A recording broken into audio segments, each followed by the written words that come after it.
Thank you to Patreon backers, Fan Major, and Corey Needs Sleep. Thank you again, guys. So, with Paper Mario Origami King coming out in the next, I want to say 3 or 4 days, I decided to talk about it because I saw some glaring issues people had. I just want to establish that I don't think these issues are as glaring as people are trying to make them out to be. So let's get into that, shall we? So the main problem with Paper Mario Origami King that most people are seeing is that while it does look interesting, while the story does look interesting, the main problem is the fact that there's no EXP after battles. And I will be honest, this was also a problem I had too. But after sitting down and thinking about it for a bit, it's not a full-on problem. Let's think about it. EXP being added doesn't automatically mean the game is going to be good. Now, of course, that's not my main argument. That's something to point out. Because remember, you can have turn-based battles without EXP being the main factor. I think one of the best examples might be stuff like Chrono Cross, where you get EXP loosely. It's based off every new party member you gain, or every time you gain a new ability, you get EXP. But basically, the leveling system is you're almost always equal level to the other guy. Or stuff like Final Fantasy VIII, where the monsters are equal to your level, so it doesn't matter how much you level up, you'll never like one-shot a monster or something along those lines. It's basically something like that, and it looks like what you need to do for Origami King, why fights will matter. You see, that's the thing. The main problem with Origami King is the fact that we need to see why fights will matter now if there's no EXP. Because EXP was a way to make fights matter, but it looks like that's not going to be the case. It looks like what's going to happen is that winning a fight earns you a ton of coins. Now, some people made the argument that you earn coins outside in the overworld, so that makes it useless, but here's the thing. Listen to this though, guys. The amount of coins you get into the overworld does not look like it's remotely equal to the amount of coins you get outside. Therefore, that means that there's some importance to battling, because if you want to get a lot of coins, you need to battle in order to get them. And the coins, from what I'm understanding, translate to getting new health upgrades, newer items, new battle equipment, and possibly even badges, from what I'm hearing. Now, the badges part might be wrong, but I don't know for sure. I don't want to completely say that that's the case. So while we do see that stuff like EXP isn't here, it looks like there's going to be enough to replace it at least.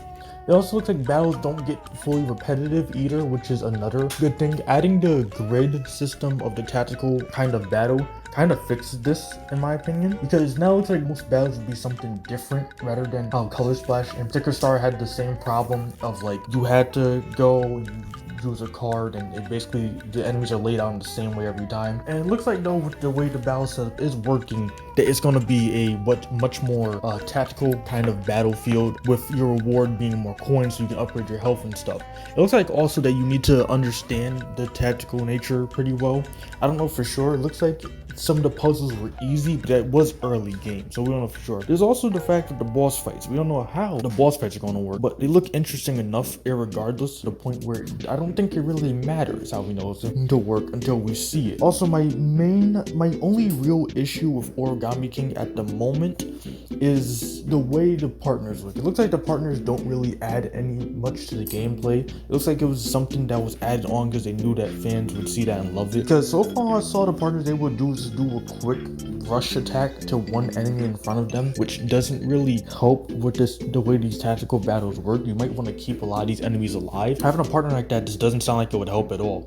But overall, it looks like this is going to be a pretty interesting game. I'm not going to get it immediately at launch because I have another certain game to keep working on for a part 2 video due. It's a certain one with a Feeling It Boy. I think you know about it. But anyways, he's Paper Mario Origami King. I don't think we need to fully worry about the lack of EXP. What we need to worry about is just how they're going to have battles work. If they're going to be rewarding or not, or if there's going to be repetitive and literally just be useless to the overall game. I am, in a way, kind of sad that it doesn't go back to the original Paper Mario, but I kind of understand it by this point. Paper Mario Original is a great franchise, but as always with Nintendo franchises, they want to try and change stuff up. So I think Origami King is just the last possible test to see if they can keep a Color Splash like gameplay style and add some elements from the original Paper Mario to make a great game. And if it fails, then I don't know if we're probably not going to see a Paper Mario for a long while, and when we do see it, it'll probably just be a return to form, or